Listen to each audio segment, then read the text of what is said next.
আসসালামু আলাইকুম, সবাই কেমন আছেন? আশা করি ভালো আছেন। আজকে একটা পার্টি হইতেছে আমাদের ম্যাডামের বাসায়। তো এই 6 নম্বর একজ্যাক্টে যাইয়া ওইখান থেকে খানা আনতে গেলাম। তো মাতামের ভিতরে ঢুকছিলাম, ঢোকার পরে খানা দানা সব রেডি। তারপরে উনি বলতেছে উনির বাড়ি এলো, দেশের বাড়ি এলো আপনার নেপালে। তো খানা দানা রেডি করিয়া উনি বলতেছে রেডি, এখন চলো গাড়িতে উঠাই দিই। গাড়িতে উঠাই দিতে যাইব। তো এখন আবার লাইক দিতে আছে। পরে গাড়ির কাছে আসলাম, আইসা গাড়িতে সবগুলো আবার সুন্দর করিয়া উনি বাজ মতো বসাই দিতেছে, যেন জাকি নাকি না লাগলে যেন না পড়ে। তো উনি প্রথমে একটা বসাইলো, বসাই দিবার পরে এটারে নিয়ে একবার ভিতরে সুন্দর করে বসাই দিছে।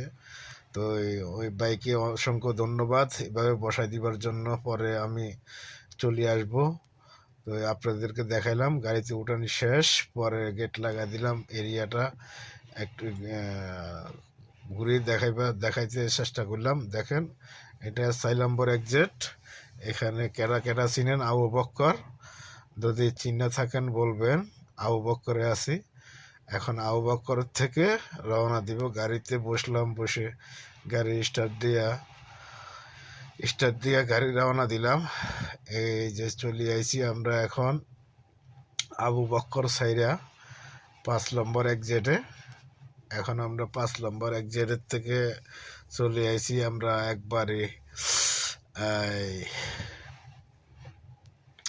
মামলাগাঁও হসপিটালের সামনে। ইশারা একটা পরে ওই যে মামলাগাঁও হসপিটাল, ওইখান থেকে যাওয়ার পথে মামলাগাঁও হসপিটাল। পরে মামলাগাঁও হসপিটালের পরে আমরা আশা পড়ছি তোর মালিক ফাহাদের ইশারা। মালিক ফাহাদের ইশারা ওই যে দেখা যাইতেছে এই মসজিদের মিনার, ওই মসজিদের নাম হলো গাদা মসজিদ। গাদা মসজিদের পাশে আমাদের রুম আইসা পড়ছি, বাসার সামনে। সবাই ভালো থাকবেন।